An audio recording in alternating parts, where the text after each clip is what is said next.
Like that, right? Join Dr. David Jeremiah for his series Escape the Coming Night, next time on Turning Point. 5:30 a.m. and 7 p.m. Central on American Family Radio. The president leveled an extraordinary accusation against his predecessor, accusing former President Barack Obama of wiretapping him last October during the critical final weeks of the election. There is no evidence that Donald Trump was wiretapped by Barack Obama. It was and continues to be a lie.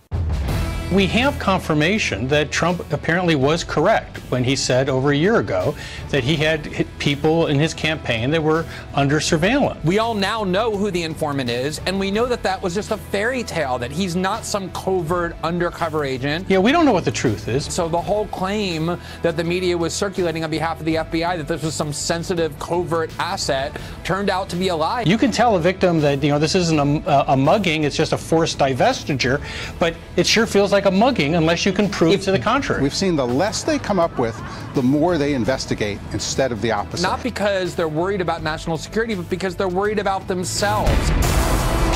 Freedom prospers when religion is vibrant and the rule of law under God is acknowledged. An informed patriot is what we want. Welcome to American Family Radio's Focal Point, the home of muscular Christianity on conservative talk radio. Muscular Christianity. Where we relentlessly explore the intersection of truth and politics. The trouble with our liberal friends is not that they're ignorant. It's just that they know so much that isn't so. Now, here's your host, Brian Fisher. Howdy and welcome to a brand new broadcast of Focal Point on American Family Radio. Glad to have you in the conversation. Brian Fisher is my name. Congenial, convivial, amiable, and effervescent as always. Glad to have you along for the ride today. The program is Focal Point, the home of muscular Christianity on conservative talk radio. And you are listening to the American Family Radio Network. I want to begin by jumping right into the Word of God, which again is the Scripture serves our nautical charts by which we steer and guide the USS Focal Point to follow the will of God as we evaluate what's going on in our culture. Now, the passage we're looking at today is in 2 Kings, and it involves a Syrian commander by the name of Naaman. He was the commander of the army of the king of Syria. And we're told in verse 1 of chapter 5 that he was a great man with his master. That would be in the eyes of the king of Syria. And he was in high favor because by him the Lord had given victory to Syria. Notice, by the way, that God's interested in what every nation does, and he intervenes in the affairs of every nation, or can. Here's a neighboring nation of Syria. They worship false gods. And yet we still find out here in the Scriptures that God was the one, the Lord, Yahweh, was the one who had given victory to Syria through this man, Naaman. He was a mighty man of valor, we're told in verse 1, but he was a leper. So he was sick with what was called Hansen's disease, some kind of a skin disease, and he wanted healing. Now, the Syrians in one of their raids, we're told in verse 2, had kidnapped a little girl from the land of Israel. This is fascinating because one of the things that tells us we should not underestimate the value of what young children can do for the kingdom or can mean for the kingdom. She was kidnapped as a small girl, taken off in one of the raids that the Syrians had committed in Israel, and now she was working in the service of Naaman's wife. So she was like a servant girl in Naaman's household, and she said to her mistress, to Naaman's wife, look, I wish that my Lord, referring to Naaman, I wish that he were with the prophet who is in Samaria, because he would cure him of his leprosy. So she by now was aware of the work and the ministry of Elisha and the power of God that was released through him. It says, I wish we could get my master, your husband, to Elisha, and Elisha would cure him. So Naaman went in and told his Lord, that's the king of Syria, thus and so spoke the girl from the land of Israel. So the king of Syria wrote a letter to the king of Israel and sent it with Naaman and took a whole bunch of money. And the letter said, when this letter reaches you, know that, I mean, there's a lot of money that he sent with Naaman. And the letter said to the king of Israel, when this letter reaches you, know that I have sent you to Naaman my servant, that you may cure him of his leprosy. And this shook the king, freaked him out. He tore his clothes, and he said, am I God that I'm able to kill and to make alive, that this man sends to me and basically orders me to cure him of leprosy? And he thought that this was just a pretext on the king of Syria's part to pick a battle with him, because the king of Syria felt like he was in a superior position. But word got to Elisha that the king had torn his clothes, and he sent a message to the king, let him come to me that he may know, that referring to the sick man, let him come to me that he may know that there is a prophet in Israel. So Naaman came with his horses and his chariots, and he stood at the door of Elisha's house. And here's what Elisha did. He didn't come out and greet him. He didn't come down and bow in Naaman's presence. The fight didn't bow at his feet, didn't hug him around the legs. He just sent a message and told him, go and wash in the Jordan 7 times, and your flesh will be restored. You shall be clean. And this ticked Naaman off. Hey, look, I'm the commander of the armies of Syria, and this is the kind of treatment I get from this guy? How rude and obnoxious can this guy be? He should have come out to me. He should have acknowledged something about my greatness and my power, but instead he just sends me this message. Go dip yourself 7 times in the river, and you will be clean, in the Jordan River. So this ticked off Naaman. He stormed off, and he talked to his servants. He went away in his rage, but his servants said, hey, look, it's a great word the prophet has spoken to you. Why don't you just do it? He said, wash and be clean, so why don't you give it a shot? So he went down and dipped himself 7 times in the Jordan, according to the word of the man of God, and his flesh was restored like the flesh of a little child, and he was clean. So it's interesting to me when you look at some of the features of this little story. And he goes on, by the way. Naaman says he comes back to the man of God in verse 15, stood before him and all his company, and said, behold, I know that there is no God in all the earth but in Israel. So please accept a present from your servant. And Elisha said, no, I will receive none. I just am dependent upon the Lord. He doesn't want me to take any, so I'm just going to refuse your gift. Please let me give your servant then 2 mules, a gift. And Elisha says, okay, go ahead and give the money to my servant. I won't take any, but you can give this gift to my servant. So, there's several things about this I think that kind of strike me. Number one, I believe we should not underestimate, as I mentioned before, what children can do to advance the kingdom of God in their simplicity, in their love. If we instruct them, we teach them the things of God, they'll just blurt them out. In the presence of adults, maybe don't know better that this is an awkward subject or a difficult subject. They'll just blurt it right out. So never underestimate what they can do for the kingdom. And it's interesting, you have these misfortune and reversals that come into your life, like this girl experienced. You wind up meeting people that you otherwise never would know. That's one of the things that God brings out of that. With my battle with cancer, I met my urologist. Never would have met him before. Love the guy. One of my favorite people now on planet Earth. Never would have gotten to know him if it hadn't been for the illness. And I just love the way Elisha was indifferent to Naaman's power and position. We get intimidated. We get fearful in the presence of men with power. Elisha didn't do that. Respected him, didn't pander to him, wasn't intimidated by him in any way. And then we see the problem with Naaman's pride. So he insisted that other people treat him in a certain way. Let's not be like that. Let's be humble and allow God to dictate the circumstances of how people treat us. Well, let's go to prayer. Lord God, I pray that we will choose to believe that you have put us where you have for a reason, and you have brought people into our lives that we otherwise never would know.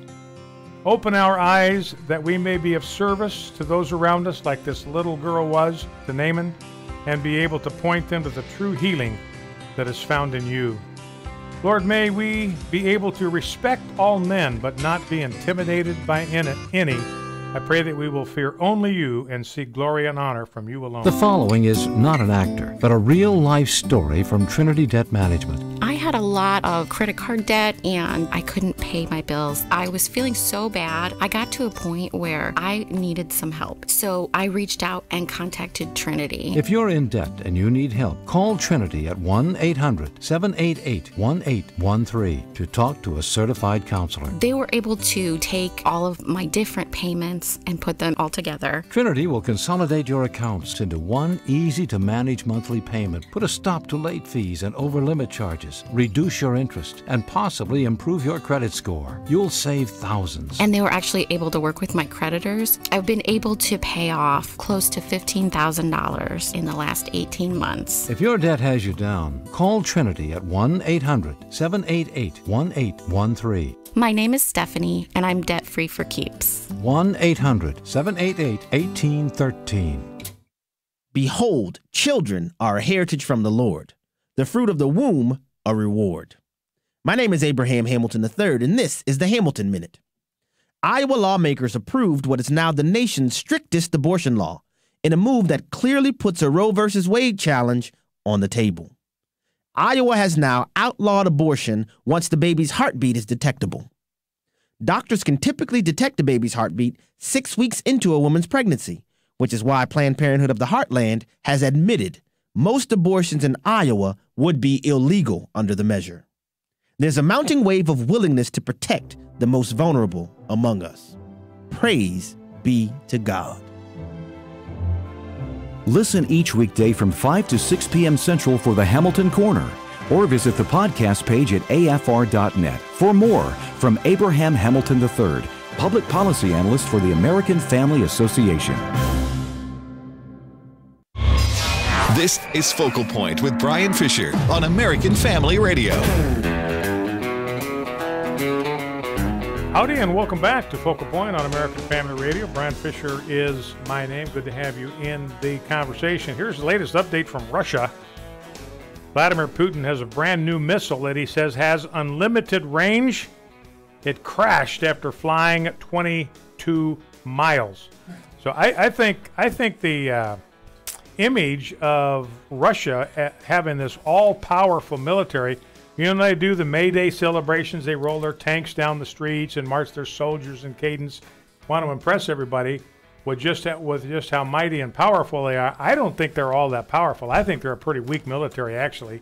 You know, they put money into these missiles and they want to maintain their nuclear capacity and all that. But you know, you look at this. Kim Jong-un had this guy's act beat.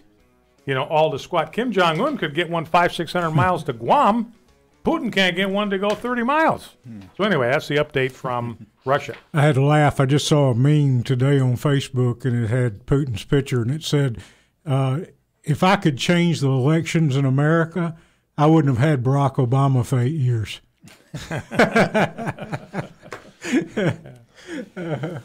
Now, here's another story that Trump is planning to shutter every nuclear enrichment site in Iran.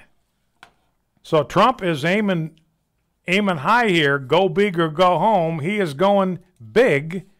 He's trying to get rid of even their heavy water reactors. That could provide Iran with a second plutonium-based pathway to a nuclear weapon. So he wants to shut the whole thing. So Mike Pompeo, he called on Iran to shut down its heavy water nuclear power plants. They got to use heavy water to get these nuclear power developed, and those things were allowed by the Obama administration and so forth. But the nuclear reactors have been a tension point because heavy water, which is a nuclear enriched byproduct, they were enriching it beyond the amounts that had been set by the agreement, so that's part of their ability to develop a nuclear capacity. So we'll see how all of that works out. But Donald Trump and Mike Pompeo getting tough against Iran. Here's a story from hotair.com that the Internal Revenue Service has not accurately cataloged all the components of its highest value hardware and software systems and doesn't have a clear count of who has privileged access to those systems. So in other words, the IRS has no idea who has been accessing your data. So that's further legacy of the Obama era and the IRS under our old friend Lois Lerner and all that kind of stuff. Now, here's a piece from Andy McCarthy. By the way, the Germans, because of Muslim immigration, they are upside down on their whole welfare system. And Germans used to be able to retire comfortably at 65 or whatever. Now they're going to have to work into their 70s in order to be able to pay for Muslim migrants who are there on welfare. Here's what the Jihad Watch says. The economic bill for maintaining the flood of unskilled, uneducated migrants in Germany is high and rising. So the question is asked, what's the cost of this mass wave of immigration on Europe, and in particular Germany? It's more, they have more, taken in more Muslim migrants than anyone on the face of the globe. Professor Matthias Luki of Kiel University calculated that the cost would be $26 billion in pounds. I don't know what that is in American dollars. I think it's been trading roughly about 1 to 1. So you're looking at obviously billions and billions and billions of dollars. The cost would rise to $37 billion for 2017, sort of $65 billion by 2022. So they're going to get underwater, and remember, their economy's slowing down. They have an aging population. The number of people that are actually working in their economy is getting smaller by the day. And remember, these Muslim immigrants are not getting jobs. I mean, Angela Merkel sold this whole thing as this is how we're going to revive our economy with all these Muslim migrants. 74% of them have no working knowledge of German whatsoever. I think they are illiterate in every language, not just because they come into Germany. They never studied German before in their lives. So they're illiterate, they are uneducated, and these are the people that Germany is counting on to lift their economy. Now, getting back closer to home, latest developments, a moving target in D.C. with the Trump investigation. Let's begin by playing a tape from Jonathan Turley talking to Tucker Carlson. And again, you know, the high point of what we're learning here is that the Obama administration paid a spy. This guy got $1 million in your taxpayer dollars and mine to pay this Stephen Halper in order to spy on the Trump campaign. Now, allegedly, they're trying to spin it that he was there to protect the Trump campaign. We were concerned about the Russians infiltrating the campaign. We didn't want to see poor Mr. Trump victimized, so we inserted a spy in there to protect him. Well, that's just hogwash. They were looking for dirt that they could use against Donald Trump, and they paid this guy $1 million over the course of 6 years to do it. His name is Stephen Halper. He's a retired professor at Cambridge. So that's something that's percolating out there today, and there may be another spy that tried to infiltrate the Trump campaign again on the dole of the Obama administration. Now here's Jonathan Turley talking with Tucker Carlson about this spy in Donald Trump's camp, clip 1. These are very serious allegations, and they are unprecedented. You know, we don't know what the truth is. Maybe there was a valid reason for the investigation. Maybe they used valid means. But we should want to know. I mean, what I think is being a case of willful blindness here is that we have confirmation that Trump apparently was correct when he said over a year ago that he had people in his campaign that were under surveillance. It turns out that it was much broader than we thought, even though people like Clapper and others in the Obama administration denied it. It does appear to be a surveillance program. It does appear to be an investigation. And now you have an individual who reportedly offered to be an advisor in a campaign when he was an asset for the FBI or the CIA or both. I can't imagine what justice official would sign off on that. Now you can try to split this as you may, whether this is an investigation or surveillance. But from Trump's standpoint, there's a legitimate issue. You can tell a victim that this isn't a mugging; it's just a forced divestiture. But it sure feels like a mugging unless you can prove to the contrary. So this is Jonathan Turley. He's a legal expert, teaches law at George Mason Law School. Really bright guy. I think it's George Mason is where he teaches. Anyway, really smart guy. Frequently appears on Fox News as kind of a legal expert. He says, look, these are serious allegations about this spying on the Trump camp. This is unprecedented. We've never seen anything like this before. Never heard of anything like this before. The taxpayers being required to pay for a spy to infiltrate an opponent's political campaign. And he says, he was an asset for the FBI and the CIA. And Jonathan Turley says, I cannot imagine a Justice Department or the FBI signing off on this guy volunteering to be a spy. Well, Jonathan Turley might not be able to imagine it, but Barack Obama and his crew certainly had no problem with it at all. So again, he says, look, you can call this an investigation if you want, but it's spying. It says you can call a mugging a forced divestiture of funds, but it's a mugging all the same. When you think about this just for a second, this is how thin their whole deal is. They're saying, look, this whole thing, we just wanted to protect Donald Trump. Well, you know what that means?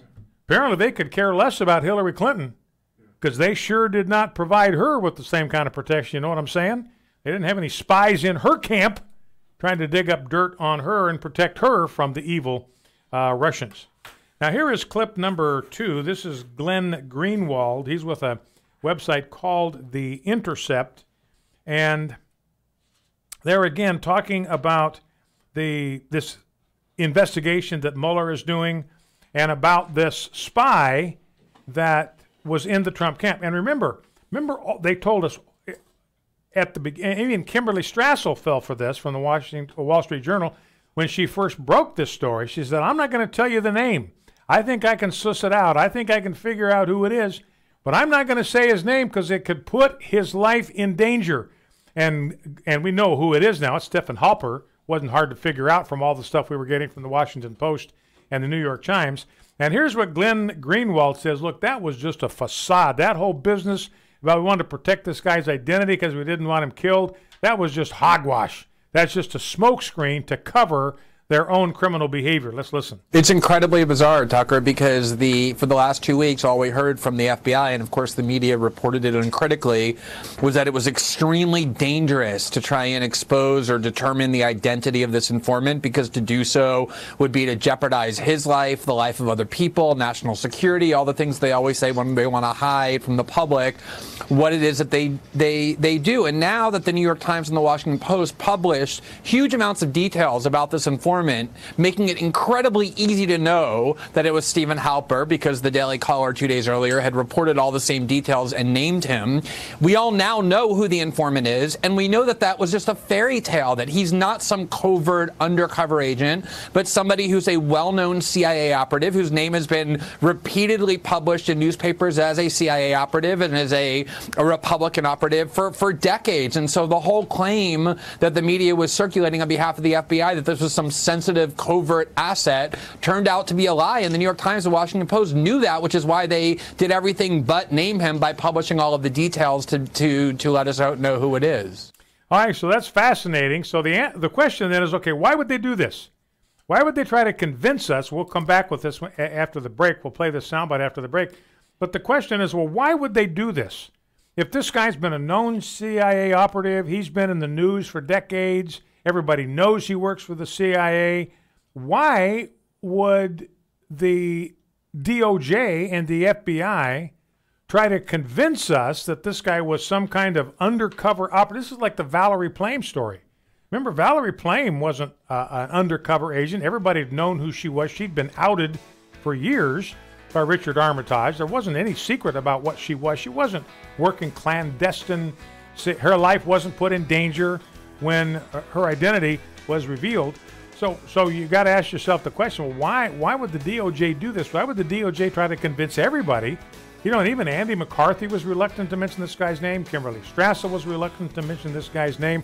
But there's so much information about this, is what Glenn Greenwald is saying. It's easy to figure out that this is Stephen Halper they're talking about. Why would the DOJ try to convince us that we would be putting this guy and national security at risk if he was outed? We got to keep this guy's identity secret because of the work that he's doing, because of the danger he would be in. Well, we'll play the second soundbite from Glenn Greenwald when we come back, and he's got the answer for us.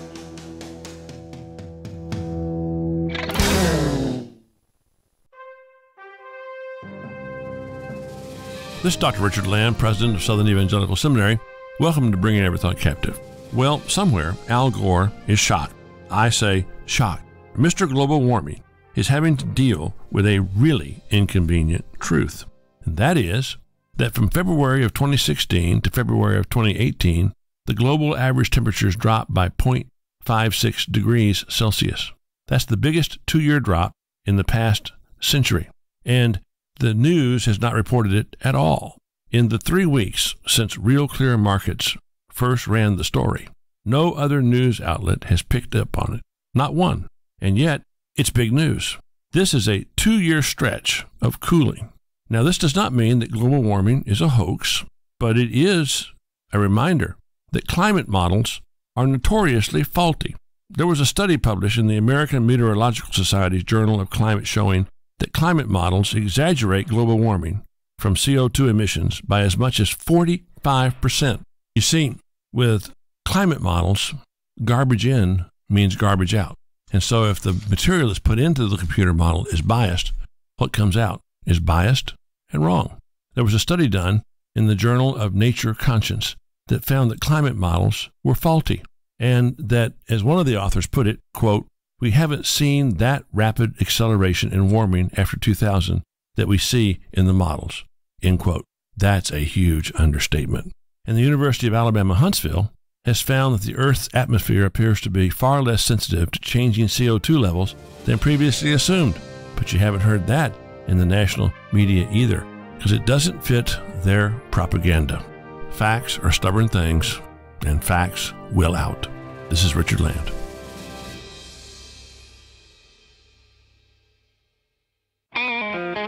This is Focal Point with Brian Fisher on American Family Radio. Listen to the audio podcast or download today's program at afr.net. You can also read Brian Fisher's columns at afa.net.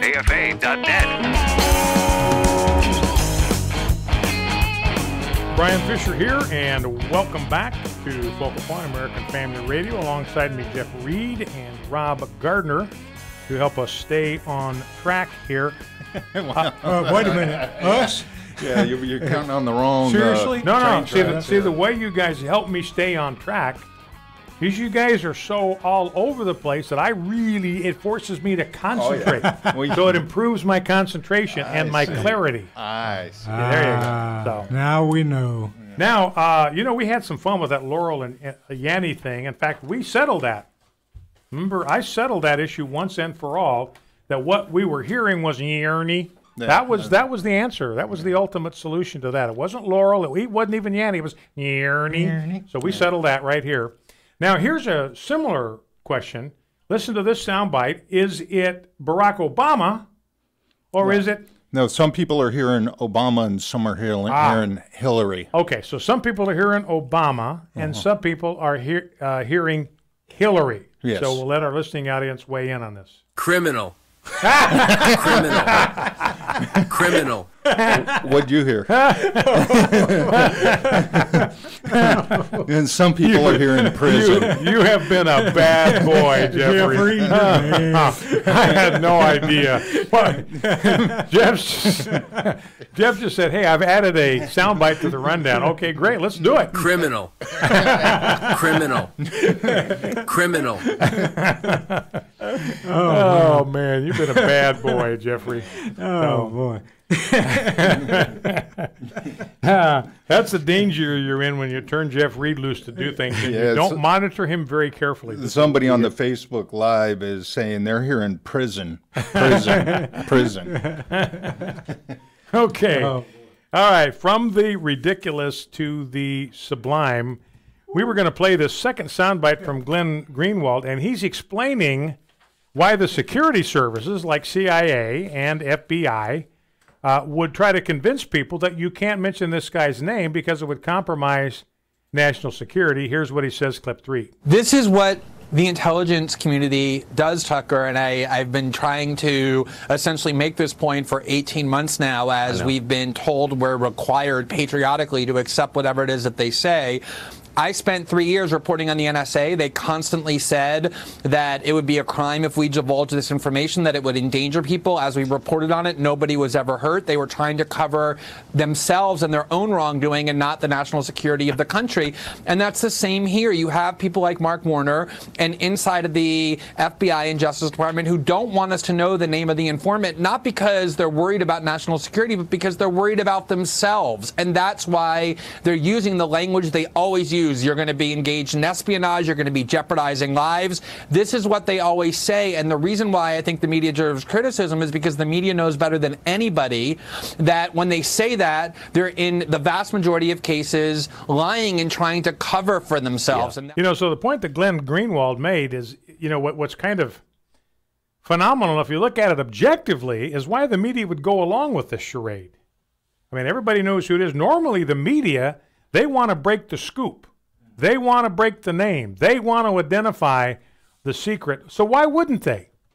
Well, the reason that they're not doing that is they're trying to cover for the Obama administration and for what they did to insert this spy inside the Trump campaign. So they're not really concerned about national security. They're not trying to protect innocent lives. This Stephen Hopper's been all over the world as a well-known CIA agent. So they're not trying to protect his life. They're trying to keep people to find out who he is, because then their cover will be blown when people realize who he is and how high his profile has been around the world for the last couple of decades. 3 Republican administrations he served under, not any secrets about this guy. And when the media finds that out, they would realize, look, they were just blowing smoke up our nose because they did not want us to reveal this guy's name for their own reasons. There's no risk in revealing this guy's name. Nobody's going to take him out. He's not in any kind of danger. It's just part of their cover-up. Now, Mark Penn, clip number 4. Mark Penn is a longtime Democrat strategist, used to work for the Clintons when they were in office. And this guy is getting increasingly disaffected. You can kind of see it with every time he's interviewed on television. But this is Mark Penn, and he's looking at the kind of the origin of this investigation, the Mueller investigation. And that's one of the things, that the House is trying to get. They're trying to get the source document.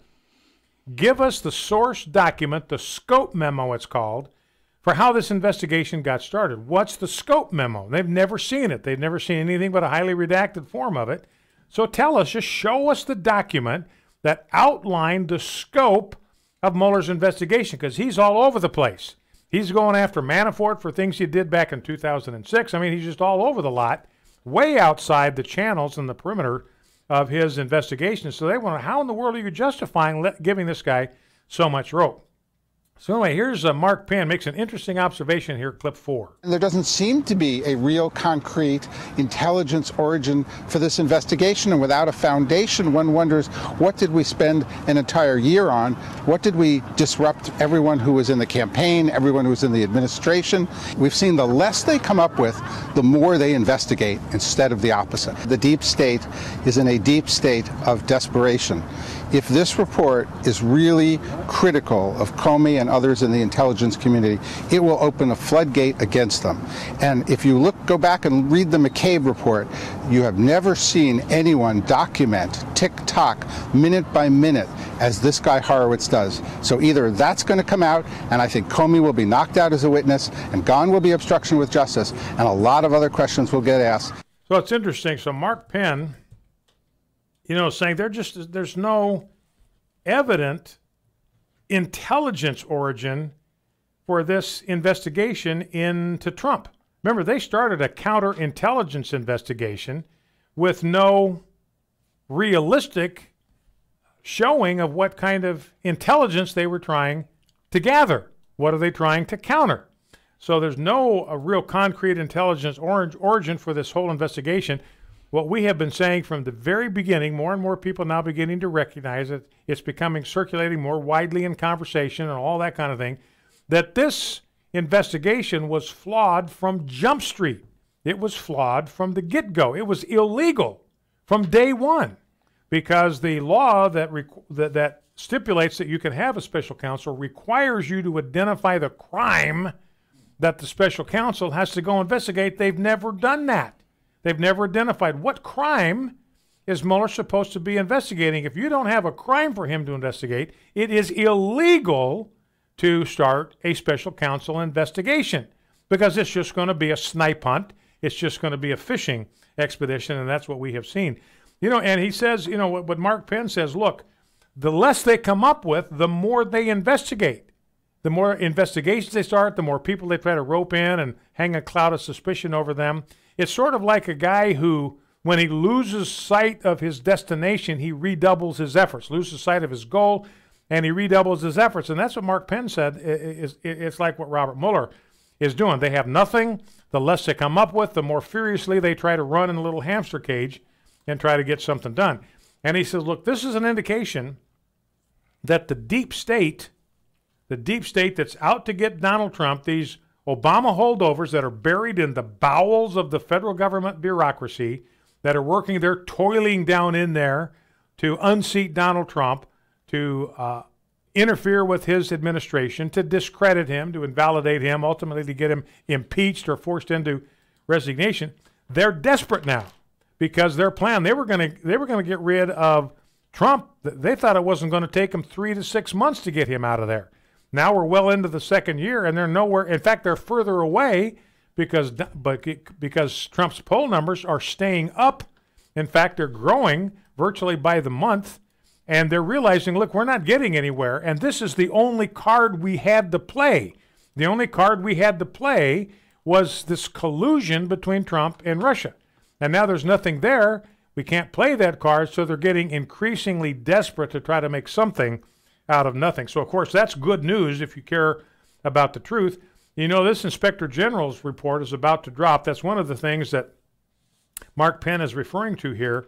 If this report, the Inspector General's report, when it drops, if it is critical of James Comey, if it is critical of others in the intelligence community, and it could be critical of James Clapper, it could be critical of John Brennan. I hope it is, because they deserve an abundant amount of criticism. Then Mark Penn says you could just see this cascade here of evidence flooding against them, accusations coming to light or problems coming to light, and these guys might wind up being done. He says, look, when this IG report comes out, he thinks that Comey is going to be knocked out as a witness. He'll be completely discredited as a witness, will be a non-factor, a non-player in the investigation as it goes forward. So that's what's going on with this investigation in D.C. And the good news is the deep state, as Mark Penn said, is in a deep state of desperation. That's a Democrat saying that. So that's the good news from what's going on today. Now, Devin Nunes is on with Maria Bartiromo on Sunday, and this is a point that Devin Nunes makes about what we may be seeing here with Obama planting a spy in a political campaign. If any of that is true, if they ran a spy ring or an informant ring and they were paying people within the Trump campaign, if any of that is true, that is an absolute red line. There is not an honest person in this country who can believe that taxpayer dollars going to fund this ring and operate like this, like what's said in the New York Times, I think it would have quite a bit of detail on it. If any of that is true, this is a red line in this country. You can't do this to political campaigns. But I mean, this was done. I mean, according to them, this was done in the spring. I mean, before the counterintelligence investigation was even open. If that's true, we need to know about it. And what he's talking about here is paying taxpayer dollars to plant a spy in a political campaign. Now, if the opposition political campaign wants to do it, that's fine. If they can smuggle somebody into an opposition campaign, they can get somebody in a position to give them insider information about the strategy of the camp or what their plans are, that's fine. I mean, I expect every political campaign does it, but they do it with their own money. They do it on their own dime. They don't get money from the taxpayers in order to get paid and reimbursed as a spy, as an undercover spy for the government. It's one thing to be an undercover spy for a rival campaign, and your work is being funded by the rival campaign. It's a different thing when it's the federal government that's going after you. And like Devin Nunes says, that is a historically unprecedented red line to cross. We'll be back with your calls. Number to call is 888-589-8840. We'll be right back. Stay with us. Women and men alike find themselves in despair after an abortion. Every woman who had an abortion was for a short time a mother, every man a father. But afterwards, they're all people in pain, anger, sadness, relationship problems. These often accompany an abortion. But there is hope. Call 866-482-LIFE. Your call is confidential, and you'll be talking with someone who has already been where you are and found the way out. 866-482-LIFE. For well over a century, secular progressives in the United States have worked to alter the very nature of our republic. Progressives had no problem with saying we can leave the Declaration of Independence behind. For the progressives, there are no longer any God-given natural rights. AFA Executive Vice President Ed Vitagliano helps you understand the progressive threat to the American Republic. Get your copy of this powerful DVD from the AFA Cultural Institute at afastore.net. Hi, this is Steve Tiber with 8 Days of Hope. We've seen God open up so many doors for us to help serve and love those who get affected by a natural disaster. As the trees and the wind started crashing down around us, my wife was, of course, very diligently praying, Lord, please be with us. Very simply, we do it because God commands us to love others. I see these volunteers all as a gift from God. And I'm just grateful they're here, helping out. It's a blessing. If you're interested in becoming a part of what God's doing through 8 Days of Hope, please go to 8daysofhope.com, click on Get Involved, submit your email address. I've noticed that whenever there's a time in my life when things might be a little gloomy, the number one thing that I can do is to go serve somebody. And I would encourage anyone else to, it's worth it. Come out and do it next time if you did make it to this one, and the Father will really bless you in it. Thank you so much for your prayers and volunteering with 8 Days of Hope. American Family Radio. You're listening to Focal Point with Brian Fisher. Hi, and welcome back to Focal Point American Family Radio. Time for your phone calls, 888-589-8840. Happy to take your calls on the things that we've talked about, the latest developments in Washington, D.C. Remember a couple of the points that we've hammered in this hour. 888-589-8840 is the number. 888-589-8840 is the number to call. And we've been talking in this first hour about how unprecedented this thing is historically in American history to have a president like Obama insert a spy who's being paid $1 million of taxpayer money. We don't know how much he got paid for spying on Trump. We don't know that. But he's the guy who's been paid $1 million by the government over the last 6 years when Obama was in office. Unprecedented for a president to insert a spy inside a political campaign, pay him with taxpayer dollars, and expect that guy to rat out the campaign to the president of the opposition party so he can feed that information to the party campaign of his choice. Unprecedented, like Devin Nunes said, that would be an absolutely major red line. And again, Glenn Greenwald, you got a lot of people out there that are trying to cover their hide right now. You got James Comey, FBI. He's potentially in big trouble. You have John Brennan, former CIA guy. He's in a world of exposure here. You have I'm forgetting somebody. There's three major people. You have John Brennan, and you have who's the other guy that I'm thinking about? Oh, James Clapper, the director of national intelligence, the DNI. He's in a major world of trouble potentially. And remember, at the end of the Obama administration, we talked about it at the time. At the end of the Obama administration, the way intelligence used to work is that intelligence would come to one place. It would only come to one place because it's intelligence, it's confidential information, it's top secret in some cases. You gotta protect that information very carefully. It would come to one place. I think it was to the Office of the National Security Advisor. Might have been another office, but there was just one agency that was entrusted to receive this information. They would examine it, they would look at it, and they would decide which agency of the federal government would be the best agency to handle this information, to use it, or to respond to it. And so it only went to one place. It could get farmed out to more than one agency, but only after it had been carefully vetted by the NSA or whoever the office was that did it. But at the very end of Obama's administration, a lot of people don't remember this, at the very end of his administration, he decided we are going to expand the number of people who receive confidential information. We're going to let all 17 agencies in the federal government that deal with confidential information, 17 of them, by the way. I mean, that's staggering to me. 17 agencies in the federal government whose business it is to deal with confidential, top secret information. And Obama said, okay, when that information comes in, you just farm it out to everybody.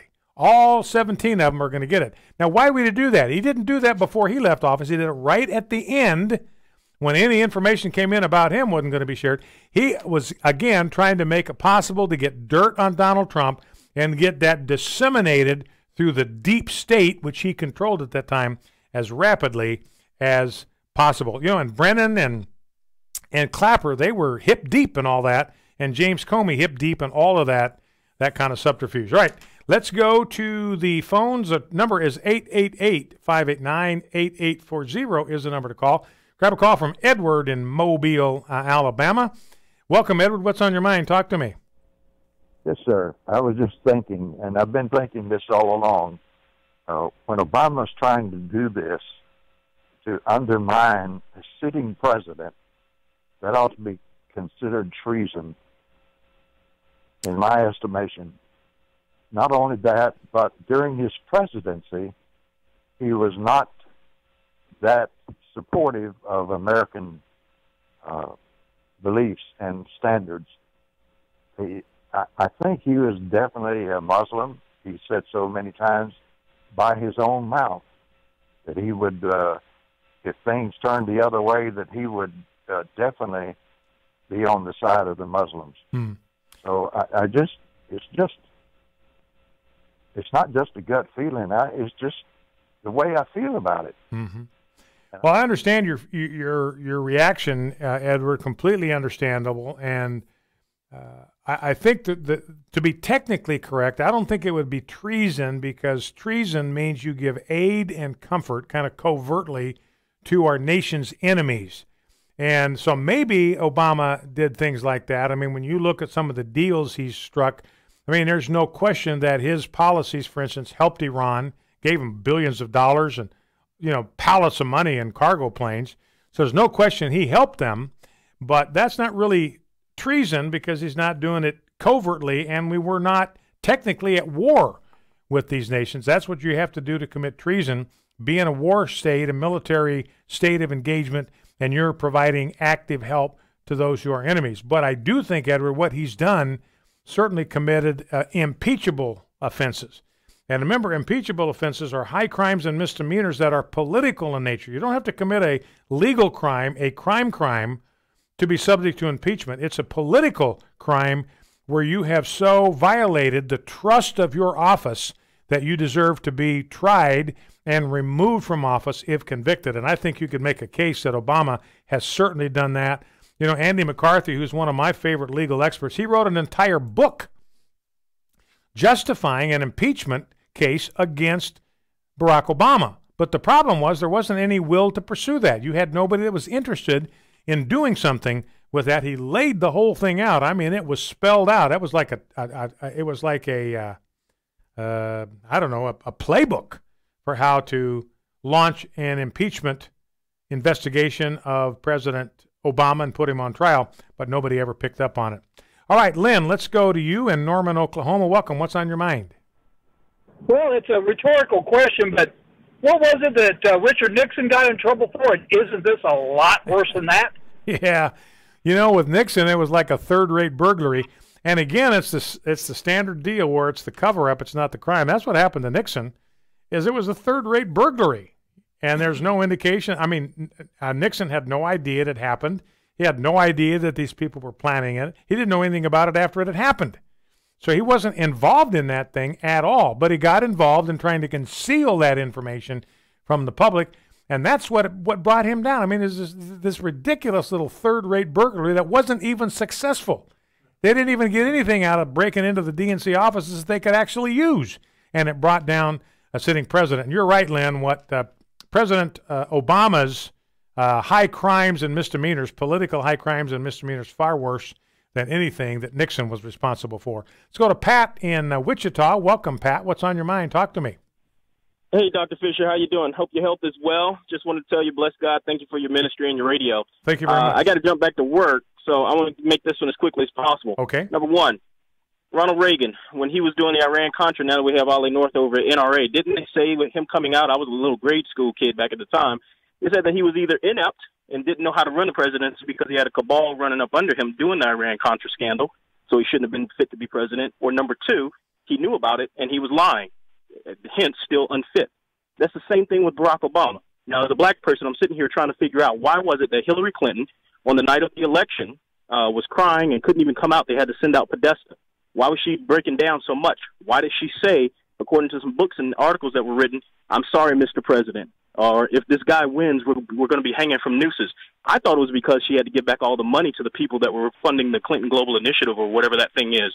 Turns out, no, they knew. They all knew. John Brennan was briefing the president as part of his daily brief on this whole thing. This is the insurance policy. If you go back and look at Lisa Page and Stroke, their text messages, they say that they need to brush up on, quote-unquote, all the president's men and Watergate. There's a reason why. The president knew this. This stinks to high heaven. And at the end of the day, we have a cabal going on. It's not just elites. It's not just low men like Clapper and all those guys. Like Truman, the buck stops right there at the Constitution desk. That's all there is to it. All right, so I Pat. think that what we need to really pray for is, justice to be done. All of them. Get them. I appreciate it, Pat. And, Pat makes a very illuminating observation. I mean, the big question for Ronald Reagan is what did he know and when did he know it? He asked the same question of Barack Obama. What did he know about this spying operation on Donald Trump and when did he know it? And that's one of the revealing things that's happening right now is Obama's role in all this is starting to rise to the surface. That's something people really have not been talking about. If this is something that happened before Donald Trump was elected to office, then who was running the entire deep state operation in D.C.? It was the Democrats who were headed by Barack Obama. They were in charge of everything. They were running the entire deep state. That's where, and now more of the fingers of evidence are starting to point back to Barack Obama. So I think Pat has a good point. And Hillary, I mean, she did famously say, look, something to the effect, since we lost, if we lose tonight, we're going to be hanging from lampposts or something like that. That to me would indicate guilty knowledge of stuff that might have been just panic on her part, knowing what she had done, and now the panic that all of a sudden I've lost my ability to shield myself from inspection, from scrutiny. I had that. If I'd won, I could have covered everything up with the emails, the whole business. Now I can't do that. And was afraid rhetorically that she herself was going to be strung up. All right, let's go to Ronaldo in Davenport, Illinois. Ronaldo, got about 30 seconds. Hit me with your best shot. Well, thank you very much. First, I want to tell you that I really appreciate your work. You're a great Christian and a true patriot. Thank you. And I just want to have a question: is why do you think the GOP is so broken, so divided? If President Obama had been attacked the way President Trump has been, there is no way that Eric Holder or Loretta Lynch would have recused themselves, or any senator or any Congress would vote against him. Why is even Ted Gowdy and Lindsey Graham? Why are they not solid together as a GOP? Yeah. Well, yeah, that's a good question, Ronaldo. I'll give you my best guess at it. I think when it comes to Jeff Sessions, a lot of people have been disappointed in Jeff Sessions. I'll tell you what the problem is, I think, is because Jeff Sessions is a Southern gentleman. He wants to play by the rules. He wants to take his time. He wants to make sure everything he does is right. That never stopped the Obama administration, never stopped Eric Holder, never stopped Loretta Lynch, never stopped them. They just blundered right ahead because they didn't care about playing by the rules. Faith, family, freedom. American Family Radio. Secular progressives in the United States have worked to alter the very nature of our republic. For the progressives, there are no longer any God-given natural rights. AFA Executive Vice President Ed Vitagliano helps you understand the progressive threat to the American Republic. Get your copy of this powerful DVD from the AFA Cultural Institute at afastore.net. Faith, family, freedom. American Family Radio, a ministry of the American Family Association. American Family News, I'm Rusty Pugh. The number 2 House Republican says he isn't looking for a promotion anytime soon. Jared Halpern has more.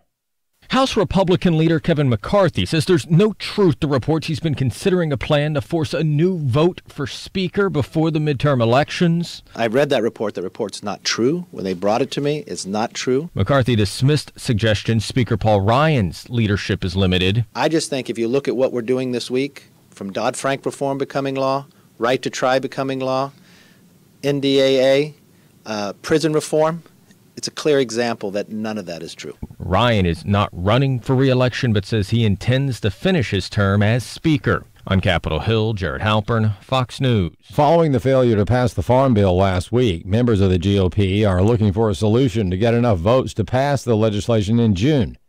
House Majority Whip Steve Scalise, speaking during weekly GOP news conference, said there is only one reason that Democrats created a hard party line against the legislation. I think the most important point of last week, when you break down the votes, is that every single Democrat voted against that bill, not because they don't support the farm components, but every Democrat in Congress voted against that bill because it actually put work requirements in place for welfare. Meanwhile, states continue efforts to seek work requirements for able-bodied adults on Medicaid. More from Chris Woodward. So far, the Trump administration has approved Medicaid work requirements for 4 states, all of which expanded Medicaid under Obamacare and now want people who are able to work, train, or volunteer in order to help sustain the program and, over time, improve their situation. Meanwhile, applications from 7 other states are still pending, and one of those states is Mississippi, which has not expanded Medicaid, but Jamison Taylor of the Mississippi Center for Public Policy believes work and Medicaid are related. Most people get their health insurance through their employer, through employment. In America, work and health insurance go hand in hand. Thus, a work requirement for Medicaid health insurance makes perfect sense. There have been concerns from liberals that work requirements for Medicaid and other government programs would discourage people from enrolling. Others, they warn, may lose coverage. But Taylor is not budging. The Medicaid expansion is an expansion for able-bodied working-age adults. That's the main thing that people have to keep in mind, that Medicaid expansion is expanding free health care insurance to able-bodied adults. The Medicaid work requirements that you're seeing states like Mississippi pursue are very generous and very flexible. I'm Chris Woodward. An immigration attorney is encouraged by recent statistics from the Department of Homeland Security related to immigration enforcement. The Department of Homeland Security says that in just a little more than 7 months into fiscal year 2018, it has already more than doubled the number of businesses it has investigated or audited for breaking immigration hiring laws from all of fiscal year 2017. DHS also reports that it has nearly quadrupled the number of arrests it has made. The surge came after U.S. Immigration and Customs Enforcement Chief Thomas Homan ordered the renewed focus on interior enforcement. Art Arthur is a resident fellow in law and policy at the Center for Immigration Studies. He says these numbers reflect a policy change. For years through the Obama administration, a significant amount of resources were expended identifying aliens illegally present in the United States and then not placing them into proceedings because they didn't meet one of the so-called priority goals. Acting Director Tom Homan has stated that any alien unlawfully present in the United States is subject to being removed. Arthur says this will discourage more people from entering the country illegally. By having a program in which any alien unlawfully present in the United States could potentially be removed, it sends a signal to aliens who are considering entering the United States illegally that they shouldn't do so because there's a possibility that they could be apprehended, detained, and removed from the United States. I'm Chad Groening. 4 states are casting ballots today as the 2018 midterm elections take shape. Voters in Arkansas, Georgia, and Kentucky hold primaries, while Texans settle several primary runoffs. For American Family News, I'm Rusty Pugh. Who is God? What is He like? How can we know? Your answer to these questions will impact your worship, discipleship, apologetics, and evangelism. Learn from Ravi Zacharias, Josh McDowell, Chip Ingram, and more than 60 other speakers at Southern Evangelical Seminary's 25th Annual National Conference on Christian Apologetics. It's October 12th and 13th in Charlotte, North Carolina. Get the early bird discount when you register by August 1st at ses.edu. The president leveled an extraordinary accusation against his predecessor, accusing former President Barack Obama of wiretapping him last October during the critical final weeks of the election. There is no evidence that Donald Trump was wiretapped by Barack Obama. It was and continues to be a lie. We have confirmation that Trump apparently was correct when he said over a year ago that he had people in his campaign that were under surveillance. We all now know who the informant is, and we know that that was just a fairy tale, that he's not some covert undercover agent. Yeah, we don't know what the truth is. So the whole claim that the media was circulating on behalf of the FBI that this was some sensitive covert asset turned out to be a lie. You can tell a victim that, this isn't a mugging, it's just a forced divestiture, but it sure feels like a mugging unless you can prove to the contrary. We've seen the less they come up with, the more they investigate instead of the opposite. Not because they're worried about national security, but because they're worried about themselves. Freedom prospers when religion is vibrant and the rule of law under God is acknowledged. An informed patriot is what we want. Welcome to American Family Radio's Focal Point, the home of muscular Christianity on conservative talk radio. Muscular Christianity. Where we relentlessly explore the intersection of truth and politics. The trouble with our liberal friends is not that they're ignorant. It's just that they know so much that isn't so. Now, here's your host, Brian Fisher. Welcome back to the second hour of Focal Point. Brian Fisher is my name. The network, the American Family Radio Network. And you are listening to the home of muscular Christianity on conservative talk radio. High definition radio, more content per cubic inch of air than any other place on your radio dial. At least that is our goal. Welcome aboard for the second half of the program today. And no matter how you happen to be listening to the program, live streaming us on Facebook, live streaming us on YouTube, listening live to one of our 184 radio stations, audio streaming us at afr.net, listening through your computer, tracking us as you are moving about with the apps for the iPhone and the Android, or whether you're listening to one of our podcasts. We have hundreds of thousands of people every month that listen to this program via podcast. Encourage you to look for that. You can go to afr.net, click on the AFR Talk button, scroll down, you'll find the podcast button. And we've got a one-click button on the Focal Point Facebook page, the Learn More button at the banner at the top. Click on that, take you right to the podcast page. And you can use the Facebook page. We live stream it. We record it as we live stream it. Then we upload it to the Facebook page with a comprehensive table of contents. You can find your way around. Another way you can essentially have what serves as a podcast. So glad to have you in the conversation. The language that Hillary Clinton actually used about nooses was after a dismal interview with, what's Ed Lauer's first name? Matt Lauer. Matt Lauer. Yeah. With Matt Lauer. And she blamed her staff for it. She was in a complete rage. She was throwing things, throwing water at her aides and all that kind of thing. And she used some profanity we're not going to use, obviously, here on air. But she was talking about Trump, says, if that guy wins, we are going to all hang from nooses. Now, two ways to take that. One, you can take it that Trump is Adolf Hitler, is going to string us up whether we did anything or not. Or secondly, you can take it that, we've got stuff that we don't want to come to light because it could get us into some very, very big trouble. We can cover it up. If I get reelected, we can't if we don't. And somebody made the observation, I think, on Facebook that, this business about crossing red lines, that Devin Nunes said, look, if the Obama administration paid somebody to spy on a political campaign, That's a red line that you shouldn't cross. And, you know, this person on Facebook said, well, when has Barack Obama ever paid attention to red lines? Guy's not used to operating inside red lines. All right, let's grab a call from James in Rogers, Arkansas. Or I don't know, maybe it's Roger in James, Arkansas. I'm not sure which. Anyway, James. James in Rogers, Arkansas. What's on your mind? Talk to me. Yes. Of course they did that. And now about what about all them texts they all knew right before that when he's going to get elected, they try to cover their butts. But what I was calling to begin with when you were back in the Mueller investigation, one of them guys, I heard Inspector General tell another person about the guy from New York. What's his name? The guy from New York. I'm not sure. Yeah, New York.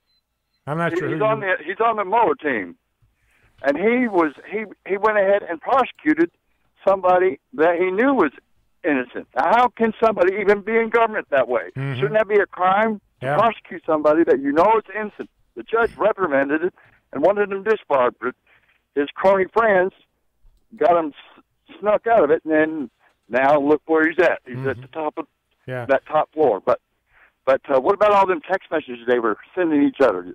Yeah. You know. Well, you know, and there's supposed to be some meeting that they supposedly had to write this down, but yeah. Well, you're talking about the text messages between Lisa Page and James Strzok. And those are the text messages that what James is talking about, where they talked about the fact, you know, we have to try to stop this guy from becoming the president. Remember, these are highly placed staff members in the FBI. These are not low-level people that are doing this. They're very near the top of the FBI when they're exchanging these text messages.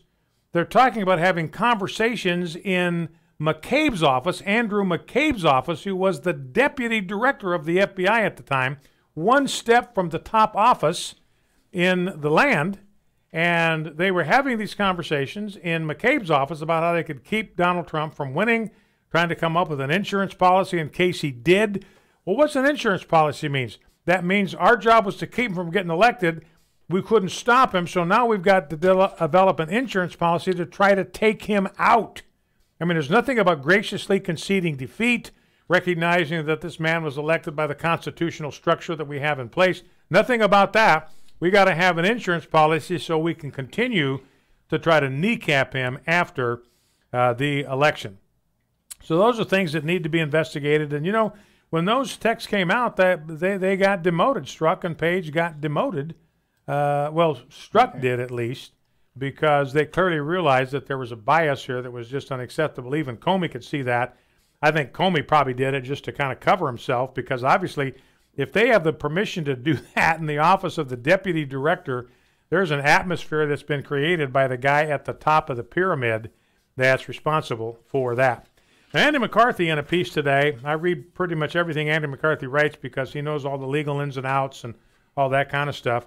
He said that, look, Jeff Sessions did the right thing to refer this investigation to the Office of the Inspector General or to the Office of Professional Responsibility, but he's referred it to the Inspector General. The Inspector General has already produced a report that was right on the money with regard to Andrew McCabe, so he clearly seems to be a straight shooter. It's not intimidated by the people around him, not intimidated by the possibility of upsetting somebody that used to work in the Obama administration. Now, the Inspector General, the OPR reports directly, the Office of Professional Responsibility could conduct this investigation, but they report directly to the Attorney General. Now, the Inspector General, he reports both to the Attorney General and to Congress. So if you got an Inspector General that's doing his job, like I expect this Michael Horowitz to do, then you want that information in the hands of Congress. Look at the effort that they've spent. Virtually since Trump got elected, Nunes and the other people in that community have been working to try to get information, documents from the FBI and the DOJ that they just cannot get them to turn over.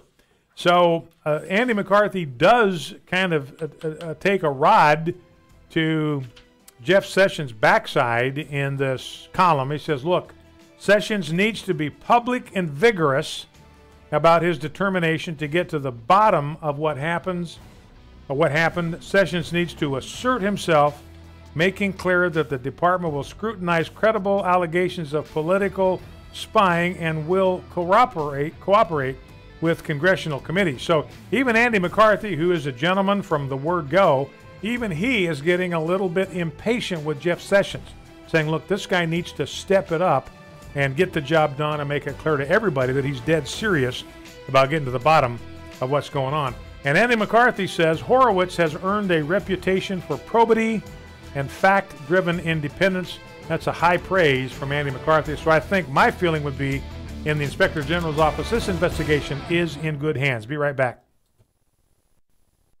Here's Twyla Brace, president of CCHF, with today's Health Freedom Minute. Geisinger, a large healthcare system, wants DNA sequencing to be a routine part of screening, just part of your exam. Sequencing is the mapping out of all the genes in your genetic code. Geisinger says it will help them catch people earlier in the disease course or eliminate a disease. I think this is less about caring for people than making money. First, imagine the DNA database that would be created. How much would researchers pay Geisinger to access it? Also, Medicare's new payment program rewards systems that do predictive analytics on their entire patient population. Geisinger's DNA sequencing will be free for patients, but who will want to participate? Learn more about protecting your healthcare choices. Sign up for the CCHF Weekly e-News Update at cchfreedom.org. That's cchfreedom.org. The American Family Association invites you to a very special gathering of AFA friends from across America this fall at the Big Cedar Lodge in the Ozarks. The AFA retreat will be a relaxing time of fellowship and inspiration. Speakers include Sandy Rios, Dr. Ray Pritchard, Todd Starnes, Abraham Hamilton III, and Ed Vitagliano, and Dennis Jernigan will lead us in worship. Experience all of this in a beautiful setting that dates back to the 1920s, built originally to be a wilderness retreat for a prominent Missouri family. We hope you'll join us October 8th through the 11th at the rustic Big Cedar Lodge just south of Branson on Table Rock Lake. It promises to be a refreshing time of worship, teaching, fellowship, and fun. To register or for more information, visit afafoundation.net. Seating is limited, so register today. Hope to see you there. This is Focal Point with Brian Fisher on American Family Radio. Welcome back to Focal Point, American Family Radio, to the second hour of the program. Glad to have you in the conversation. Got a couple of stories here that kind of piqued my interest. One, this is in the Telegraph over in London. It said that ultra-clean homes could trigger childhood leukemia. A major review suggests. And you go through the story and they're saying, look, if children live in environments that are just too clean, too antiseptic, they're not exposed to the kind of bugs that allow them to develop an immunity to anything. So because their immune systems have never been triggered, have never been activated, have never had a chance to give them some kind of immunity, then they become vulnerable to anything that comes along. And even something like a flu at a tender young age can lead to childhood leukemia. So anyway, that's just the story.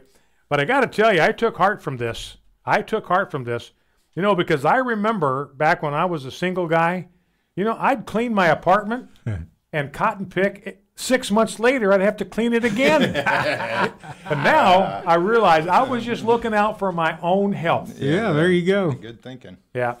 All right, so that's the latest on the medical front. 13 Reasons Why, second season premiered yesterday, and it turns out that the fears that we had about this program have been realized. A lot more people now are calling for Netflix to cancel this series. Just pull it down. Now, I'm going to give you a spoiler alert here, so if you don't want to get the spoiler alerts, then you need to do something about that for the next few minutes. I'm just going to talk about it briefly. and then move forward. But in this season, the second season of 13 Reasons Why, the final episode, remember the final episode in season 1 included a graphic description, a graphic presentation of a teenage girl committing suicide. And we talked to Anna Bright's mother, Patrice, in this studio less than a week ago, talking about her as the mom and the horror of going through that experience. And her suicide was even patterned in some measure after what she saw on 13 Reasons Why. So stories like this, shows like this, have a tremendous impact, especially on people who haven't developed an adult filter yet for how they process disturbing content. Now, what happens in season 2 is the final episode includes a graphic sexual assault scene where two teenage boys, are sexually assaulted, or one boy is sexually assaulted by two boys, and they use a mop handle to do the job. And I'll let you figure out what that means. But that is graphic, and some of the people that saw it said it made them actually sick to their stomachs to see it. And then the way the show ends, listen to how the show ends. Following the sexual assault, Tyler attempts to go to his school dance. This is from Fox News. Attempts to go to his school dance while armed with an automatic rifle. The series ends on a cliffhanger with a few students trying to talk Tyler out of shooting his peers. So they don't show him. One of the early accounts I read showed the season finished with students talking him out of doing it. But according to Fox News, that didn't happen. It's left to the viewer's imagination whether he went and started spraying his student body with bullets or whether he got talked out of it. You don't know by watching the show. So anyway, that's what's going to be going on with 13 Reasons Why this season. You know, and it's bad enough. I don't know if you heard this, but Netflix had this big red carpet thing planned for last Thursday, I think it was. Big red carpet thing to promote the second season of 13 Reasons Why. They canceled it. And the reason they canceled it is because that's the week that shooting at that Texas high school happened. So they realized, look, we're in a bad position here. We've got a series now that we're going to be premiering, and we want to celebrate. We want everybody to watch. And it ends with a guy deciding whether or not he's going to take out an entire student body with an automatic rifle. Well, maybe semi-automatic rifle. I don't know what it says here. It said automatic. Yeah, automatic rifle. Wherever we got that, I don't know. But anyway, even Netflix was kind of, I realize that's a bridge too far. We got to pull off. We got to cancel this red carpet deal. We've talked frequently on this program about bias in the media, especially at places like Facebook and Twitter. Google has put pro-lifers at a disadvantage. Ireland's having an upcoming referendum about abortion. They've got an amendment in their constitution, Amendment 8, the Eighth Amendment, that prohibits abortions, period, in the nation of Ireland.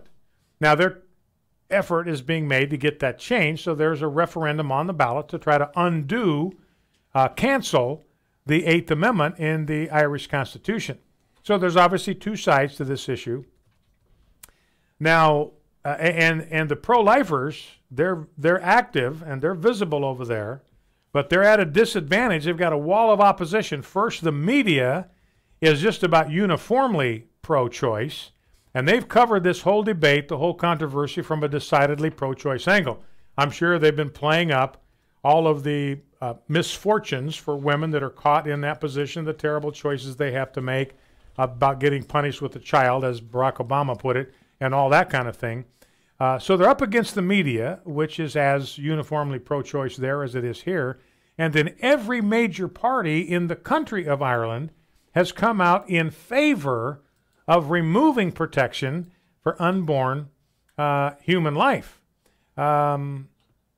Multiple pro-choice organizations were found to have illegally accepted substantial funding from George Soros. He was funneling money to them under the table, and that has come out. And as far as I know, nothing has been done. Now, here's the deal. Here's what happened with Google.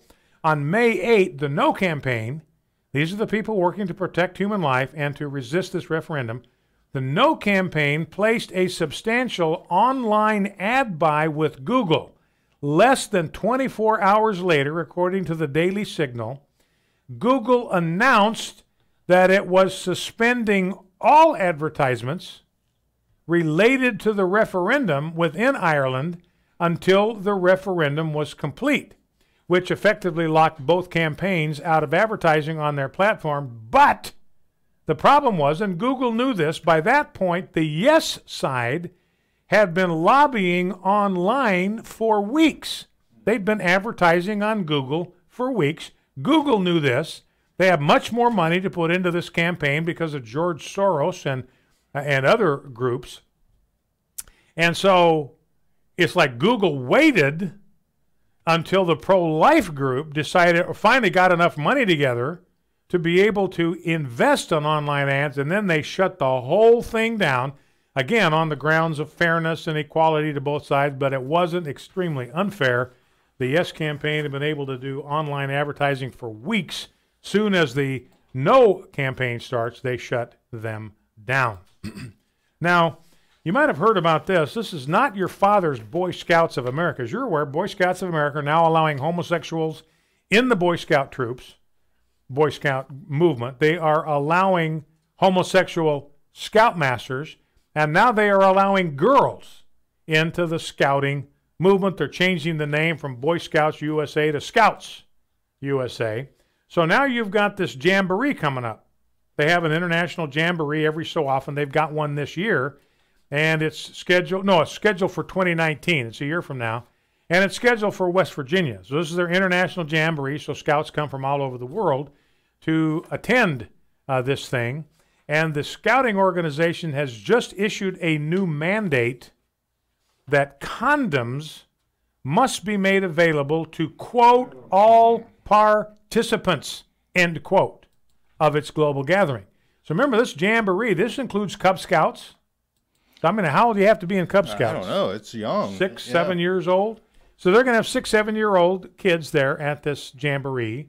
And you're going to have teenagers. You're going to have scoutmasters, some of whom are homosexual. You're going to have teenage girls that are going to be there. And so the scouting organization, this is basically a free pass to engage in sexual immorality. I mean, the scouts are indicating their approval of it, that they're not disapproving of it in any way. They're facilitating it by providing these condoms.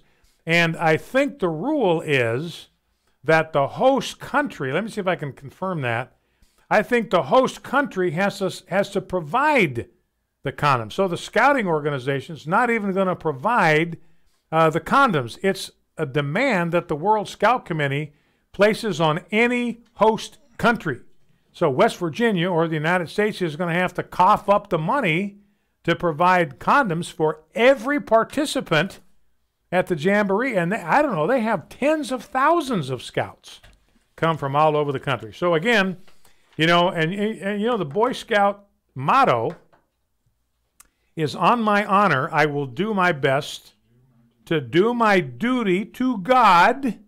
Well, you're not doing your duty to God if you're fooling around in your Boy Scout tent with your leader or with a teenage girl. I will do my best to do my duty to God and my country, to obey the Scout law, to help other people at all times, to keep myself physically strong, mentally awake, and morally straight. That's the Scout pledge. That's the pledge that Scouts make before every meeting. Well, nothing morally straight about fooling around at the International Jamboree. That breaks my heart. Oh, man. You know, I was a Life Scout and didn't ever get the big award there, the Eagle, but it just breaks my heart to see how this has gone. My goodness, what in the world? Yeah, they're in the sewer. By the way, now. you can get into Cub Scouts as early as 7.5. Okay, so everybody wandering around this Jamboree, and somebody's probably going to stick a condom in their hand. You know, what's this? Yeah. And then they're going to go ask somebody what it is and find out more than their parents want them to know at that particular age. All right, here is some good news from Hollywood for a change. Studio films with LGBT characters have dropped to a record low. And you think about this. This is, you know what the other Scout motto is? Be prepared. Yeah, always. So that's the Scouts are probably going to say, well, we're just acting on the Scout motto, be prepared. That's we're just not trying to help morality. these Scouts be prepared for whatever. Yeah. Anyway, from Hollywood, studio films with LGBT characters have dropped to a record low. It dropped 40% since last year. So maybe they're realizing that all of the newness and the novelty of having gay characters is worn off, and they can just get back to making decent movies instead of message movies. We'll be back. Stay with us. Focal Point American Family Radio. Hi, I'm David Barton, founder of Wall Builders. And I'm Tim Barton, the president of Wall Builders. And we want to let you know about an opportunity this summer for 18 to 25-year-olds to come be a part of what we're calling the Leadership Training Program. Actually, the website is wallbuilders.com/leadership training if you want to see more information. But really what we're doing is trying to help young people combat a lot of the nonsense they're learning in academia, things that are anti-American or anti the Bible. And so we actually dig into the Bible, we dig into American history and the Constitution and education, and try to give a really good inoculation against some of the things that they're hearing in academics. Yeah, Tim, you're exactly right. This is such an excellent opportunity to have the apologetics of the things that they'll face in academia and the culture. So if you're from 18 to 25 years old and you want training in this, and by the way, you get to actually hold the handwritten documents of George Washington and John Adams and other aspects of American history, this is a great opportunity this summer. 2 weeks. Go to wallbuilders.com/leadership training. Hope to see you this summer. Hi, I'm Will Addison. And I'm Miki. From Airing the Addisons on Urban Family Talk. We'd like to invite you to the Marriage, Family, and Life Conference coming up August 17th and 18th. The list of speakers is amazing. We have Ryan Baumberger of the Radiance Foundation, Dr. Clarence Schuler of Building Lasting Relationships, Abraham Hamilton III, Pastor Bert Harper and his wife Jan, Stacy Washington, Lonnie Poindexter, Pastor Dexter Sanders, and we'll be there too. There's a direct attack by the enemy on marriage and family, and babies in the womb are treated like political footballs instead of life. We want to encourage and equip the body of Christ to fight for the restoration of the family. If we can get our families on track, a lot of society's problems could be solved. The Marriage, Family, and Life Conference is from Urban Family Communications, a division of the American Family Association. You can learn more and register at urbanfamilytalk.com. American Family Radio. You're listening to Focal Point with Brian Fisher. Video segments of today's program will be posted at afr.net and on the Focal Point Facebook page. You'll also find the best collection of Brian's resources on our Facebook page. If you're on Twitter, be among the very first every morning to find out what the day's show will be about. Just follow Brian at Brian J. Fisher. Brian J. Fisher. Howdy, welcome back to Focal Point, American Family Radio. Brian Fisher is my name. Had a rapper in Alabama last night, down in Gulfport, Alabama. Had a hangout music festival featuring Kendrick Lamar. Now, here's what happened at this festival. Kendrick Lamar has a song that's called Mad City, M-A-A-D City. Now, I wouldn't recognize Kendrick Lamar if he walked up and bit me in the leg on the street. No, I've never knowingly listened to one of his songs, so I have no idea who this guy is, and I think he is a rapper probably. Anyway, popular musician, and he invited people to, and this song, Mad City, uses the N-word 12 times. 12 times he has the N-word in this song.